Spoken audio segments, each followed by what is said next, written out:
నమస్తే. ఈ వీడియోలో నేను పవన్ కళ్యాణ్ గారు, అలాగే మహేష్ బాబు, రామానాయుడు గారి అబ్బాయి సురేష్ బాబు, ఇంకొంతమంది ఎలా సక్సెస్ అయ్యారో చెప్పబోతున్నాను.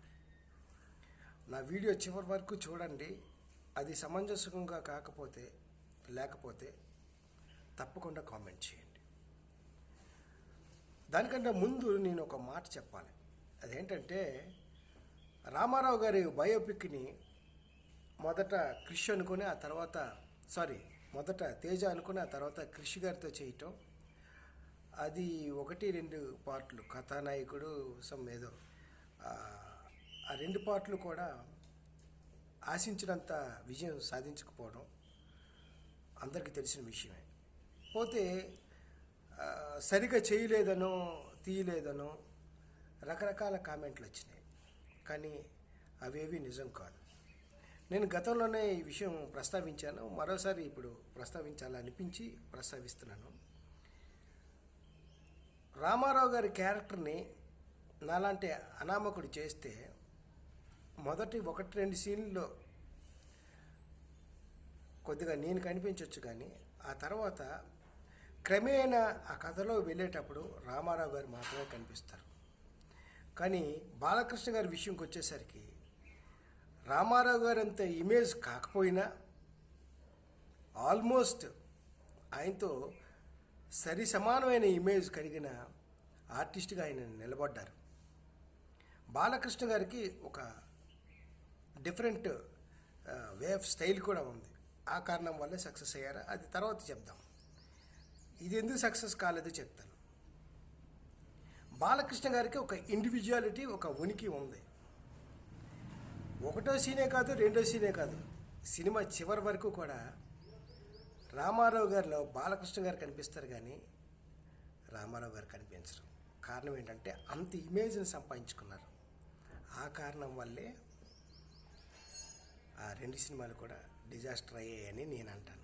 అవునో కాదో మీరు చెప్పండి. సరే, ఆ విషయం పక్కన పెట్టండి.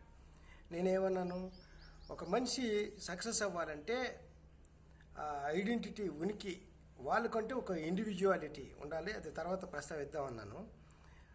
బాలకృష్ణ గారు గనక రామారావు గారిని ఇమిటేట్ చేస్తూ ఉంటే గనక ఖచ్చితంగా ఫెయిల్ అయ్యేవారు. బాలకృష్ణ గారికి తనదైన ఒక ముద్ర ఉంది. ఆయన డైలాగ్ డెలివరీ కానీ, ఆయన యాక్టింగ్ కానీ అన్నీ కూడా డిఫరెంట్గా ఉన్నాయి. దానికి బీజం వేసింది కూడా పెద్ద రామారావు గారు. ఆ విషయాన్ని ఒక ఇంటర్వ్యూలో చెప్పారు. ఎందుకంటే తాతమ్మ కళ అనే ఒక సినిమాలో ఆయన రామారావు గారు వాళ్ళ మనవడు వేషం అనుకుంటాను బాలకృష్ణ గారిని వేయమన్నప్పుడు ఆ ఫస్ట్ షాట్ తీసేటప్పుడు బాలకృష్ణ గారు నడిచి వచ్చే ఆ విధానం రామారావు గారిని యాజ్ ఈజీగా ఇమిటేట్ చేశారట. వెంటనే రామారావు గారు ఆల్మోస్ట్ కొట్టినంత పని చేశారో లేదో కొట్టారో కూడా తెలియదు. అరిచి, నువ్వేంటి నడకేంటి, నేను ఎలా నడవమన్నాను, నీ ఏజ్కి తగ్గట్టుగా నీలాగా నడవమన్నాను, నువ్వేంటి రౌడీలాగా నడుస్తున్నావు అన్నారట. కానీ నిజానికి రామారావు గారిని ఇమిటేట్ చేస్తూ ఈ సమయంలో రామారావు గారు అయితే ఎలా నడుస్తారని ఆయన దాన్ని మన థియేటర్ టెక్నికల్ పరిభాషలో ఏమంటారంటే ఎమోషనల్ మెమరీ అంటారు. ఆ ఉద్వేగ స్మృతిని ఆయన రికలెక్ట్ చేసుకొని ఇక్కడైతే రామారావు గారు ఇలా నడుస్తారు కదా అని అలా నడిచాడనమాట. సో అక్కడ బీజం వేశారు, నువ్వు నీలా ఉండాలి అని. అది ఆయనకు బాగా తలకెక్కింది. కాబట్టి బాలకృష్ణ గారు తనలాగే నర్తించి ప్రవర్తించి ఆయన యువరత్న అయ్యాడు. ఈరోజు చాలా పెద్ద ఆర్టిస్ట్ అయ్యారు ఆయన. అది అందరికీ తెలిసిన విషయం. అలాగే పవన్ కళ్యాణ్ గారు సక్సెస్గా కారణం ఏంటంటే, చిరంజీవి గారు అనే ఆయన ఆల్మోస్ట్ రామారావు గారితో సమానమైన ఇమేజ్ని, మాస్ ఫాలోయింగ్ని సంపాదించుకున్న సమయంలో ఆయన కాంపౌండ్ నుంచి వచ్చిన పవన్ కళ్యాణ్ గారు ఎటువంటి పరిస్థితుల్లో కూడా చిరంజీవి గారిని ఇమిటేట్ చేయకపోవటమే ఆయన సక్సెస్కి ప్రధానమైన కారణం. ఆయనదైన ఒక శైలి, ఆయనదైన ఒక బాణి, డైలాగ్ డెలివరీ కానీ ఏదైనా కానీ అది ఎంత గొప్ప ఇన్ఫ్లుయెన్స్ చేశారంటే, ఒకానొక సందర్భంలో చిరంజీవి గారు కూడా పవన్ కళ్యాణ్ గారిని సరదాగా ఒక 2 చోట్ల ఇమిటేట్ చేసినంతగా అది ఉండాలి.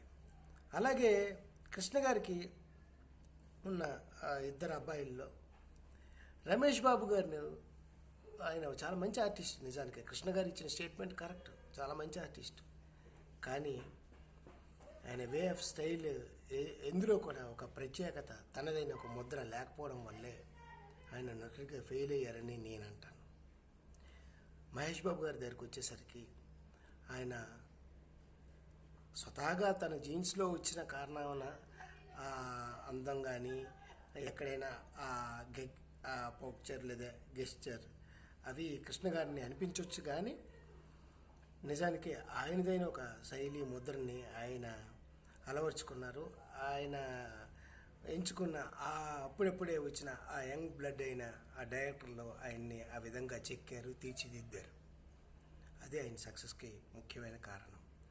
అలాగే నాగేశ్వరరావు గారి అబ్బాయి నాగార్జున గారు, ఆయన కూడా మజ్ను సమయంలో ఆయన చెప్పే డైలాగులు కూడా ఆల్మోస్ట్ నాగేశ్వరరావు గారిని ఇమిటేట్ చేసినట్టే ఉంటాయి. కానీ ఆ తర్వాత ఆయన ఎంచుకున్న ప్రతి డైరెక్టర్ కూడా క్రియేటివిటీ డైరెక్టర్ కావడం వల్ల, ఆయనలా బిహేవ్ చేయటం వల్ల ఆయన అంత పెద్ద స్థాయి నటుడయ్యారు, మన్మధుడయ్యారు. అలాగే సురేష్ బాబు విషయానికి వస్తే, ఇప్పుడు పద్మాలయలోను హనుమంతరావు గారు చాలా మంచి ప్రొడ్యూసర్గా పేరు పొందారు. ఎందుకంటే ఆయన కృష్ణ గారితో తీసిన చాలా చాలా పెద్ద పెద్ద బడ్జెట్ సినిమాలన్నీ కూడా హిట్లు. అలాగే ఆయన ఒంటి చేత్తో నెట్టుకొచ్చారు. మరి ఆయనకున్న తనయులు, వారసులు ఆల్మోస్ట్ ఈ ప్రేక్షకులకు చాలామందికి తెలియకపోవచ్చు కూడా, వారిద్దరు కూడా సక్సెస్ అవ్వలేదు. మరి రామానాయుడు గారి అబ్బాయి సురేష్ బాబు మాత్రం సక్సెస్ అయ్యాడు. కారణం ఏంటి? రామానాయుడు గారు సినిమాని ప్రేమించారు. ఎంతగా ప్రేమించారంటే లాస్ అవ్వడానికి కూడా ఆయన సిద్ధపడేంతగా, అంటే సినిమాని అంతగా ప్రేమించారు.